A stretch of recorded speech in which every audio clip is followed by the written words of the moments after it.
Correcto, muchas gracias. Nosotros somos de la Universidad Católica Sede Sapiense, que hemos venido a conocerlos, ¿no es cierto?, con un grupo de alumnos.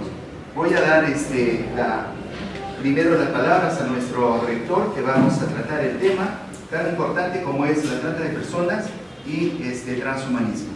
Como les digo, les he dicho antes un momento, este tema no parece tener relación, lo de la trata de personas, con el transhumanismo.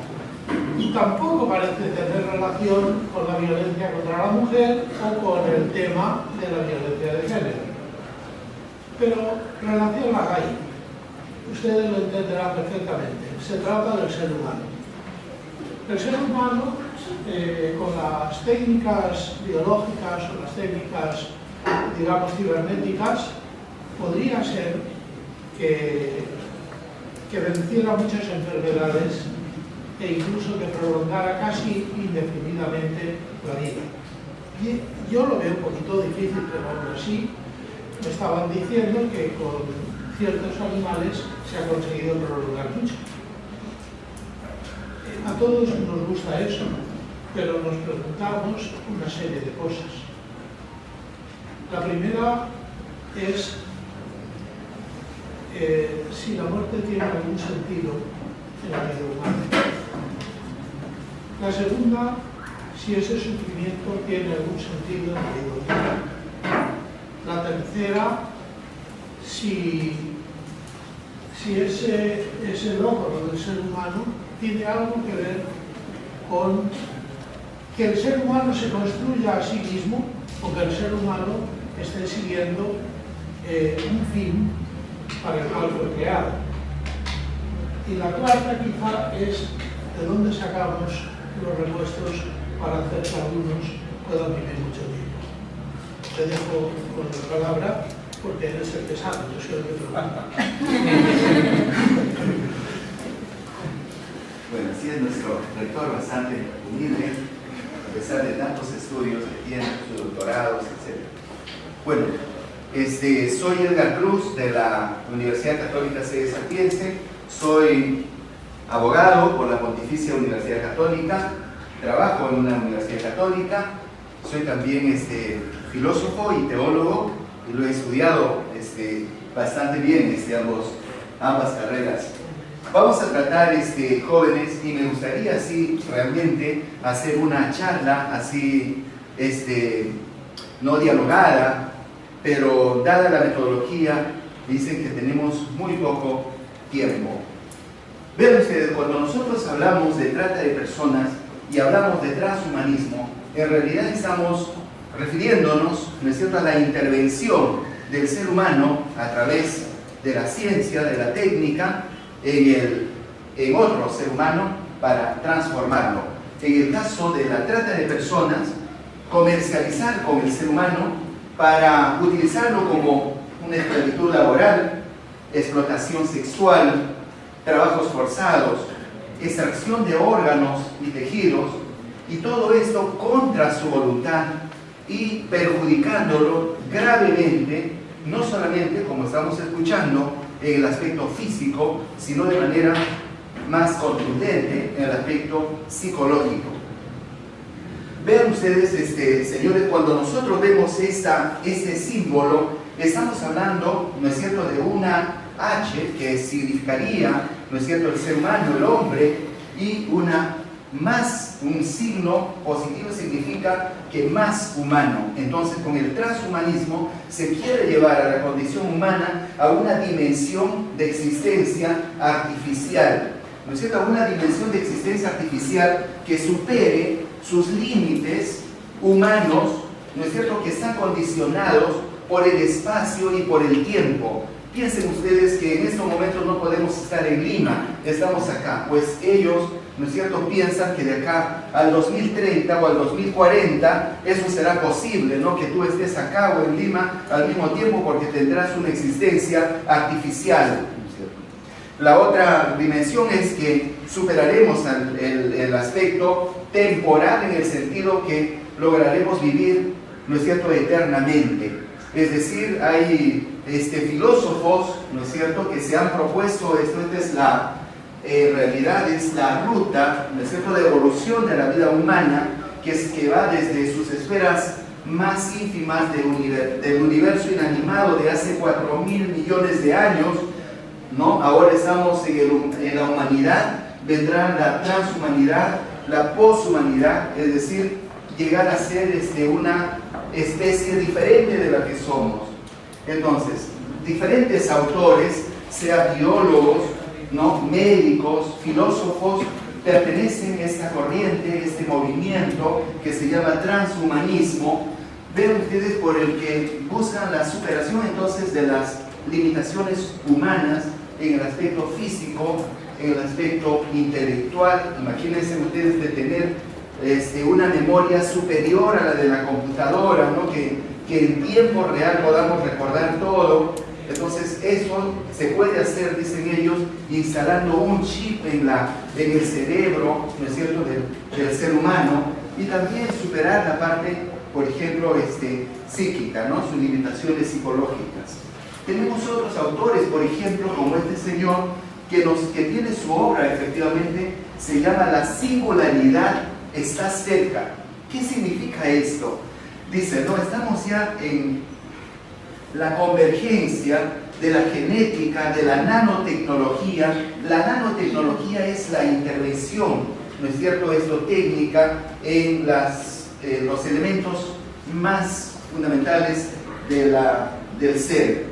La robótica, que producirá que la vida humana se vea transformada de manera irreversible, ¿no es cierto? Es decir, alcanzaremos una especie diferente. Tenemos también a otro representante de esto que nos habla efectivamente del fin del envejecimiento. Y cuando le preguntan, dicen, ¿usted, señor, de acá a 40 años ya habrá muerto? Él dice, no, seré más joven de lo que soy, porque a partir de los años 2040 se han trazado ellos, ¿no es cierto?, que se logrará no solamente prolongar la vida, sino recobrar, por ejemplo, una existencia de juventud, porque a nadie quisiera vivir, por ejemplo, mucho tiempo así en un estado de vejez. No, tienes que recuperar, ¿no?, esa dimensión. Tenemos a otros participantes, por ejemplo, este filósofo que nos dice que él sostiene el imperativo, ¿no es cierto?, hedonista. Todos ustedes saben de qué estamos hablando cuando hablamos de una mentalidad hedonista.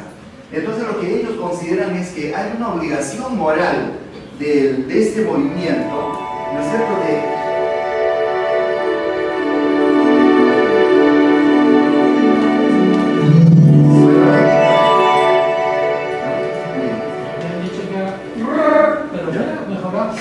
hay una obligación moral, nos dice este filósofo, de trabajar para la abolición del sufrimiento en todos los seres vivos sensibles. Imagínate, ¿no? Ellos dicen, no es posible que el ser humano esté llorando, esté sufriendo, padezca eso. Hay que hacerlo, ¿no es cierto?, de otra naturaleza.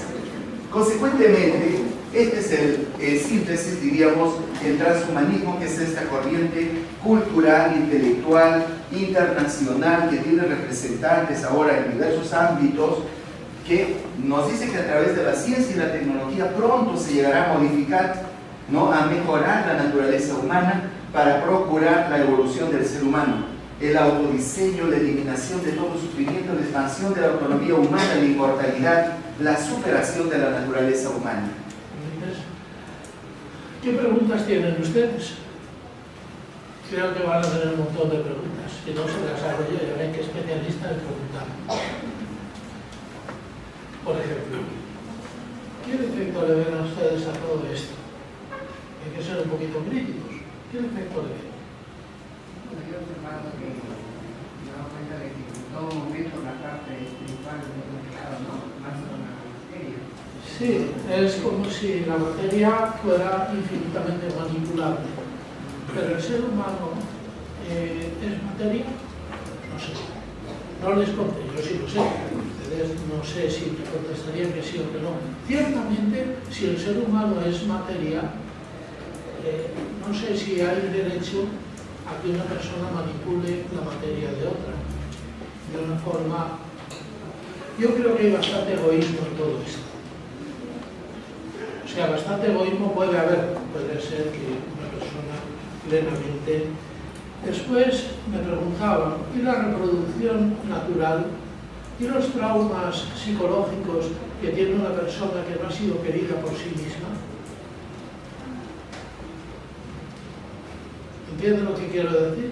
Porque resulta que ha sido un producto, porque no ha tenido padres. En fin, todo esto nos ha de pensar mucho. Pero yo creo, católico o sacerdote, que no hay un proyecto de Dios tan claro en este pensamiento. Antes les decía, ¿para qué nos sirve el sufrimiento? Aquí este hombre quería abolir el sufrimiento, cosa que es muy razonable y muy buena, pero cuando el sufrimiento tuyo y no se quita el sufrimiento de otros, no hay un egoísmo grande en eso, pero para que otros no sufran, muchas veces uno tiene que sufrir un poco. Hay una justicia. O sea, es muy complicado todo lo que está pasando, todo lo que vemos.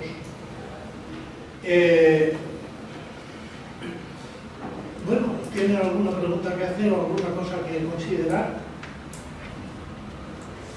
Claro que sí, padre, rector, buenos días. Efectivamente, si en el ser humano se manipula la materia, más no la energía, esa materia, al momento de que van a buscar esa consecución de la juventud, ¿cómo queda el resto del núcleo familiar? El núcleo familiar puede ir avanzando en edad y él se queda y va a llegar un momento en que ese ser humano se va a sentir solo. ¿Has visto la obra esa del hombre que no podía morir? Sí, es una... Se va a sentir solo novela, y deprimido. ¿Eh? Se va a sentir solo, puesto que No solo, sino que recuerda todos sus pecados desde el año, desde el siglo, y recuerda a todas las mujeres, porque era un hombre, que había tenido, está aburrido. ¿Por qué? Porque el ser humano, perdona que te conteste de esta forma, el ser humano, por ahora, y yo creo que siempre, vamos a vivir momentos, nuestro presente es nuestro presente. Que no se acabe es una cosa, pero el presente de ayer ya no lo tenemos, el presente de mañana tampoco lo tenemos. Por tanto, nuestra vida es este instante. No es la eternidad, es un tiempo que no se acaba. La eternidad es tener la plenitud a la vez. O sea, el pasado, el presente y el futuro a la vez. Es lo que dice Dios, todo lo tiene presente. Por tanto, un ser humano que está constantemente viviendo una vida, yo sinceramente he de decir que también hay un consuelo. ¿Cuál es el consuelo? En el año 1970 decían que en el año 2000 no moriríamos ya. Yo me acuerdo de eso porque soy de antes del 70. O sea que nunca lo sabemos perfectamente, pero ciertamente he hablado de experimentos con ratas y con moscas que parece que les han aumentado largamente la vida. Eso es bueno, siempre y cuando, como digo, que sea una cosa para todos, lo que tengamos que buscar recambios de unos para ponerlos en otros, porque si no, eso se les está diciendo y trata de personas peor de la que tenemos ahora.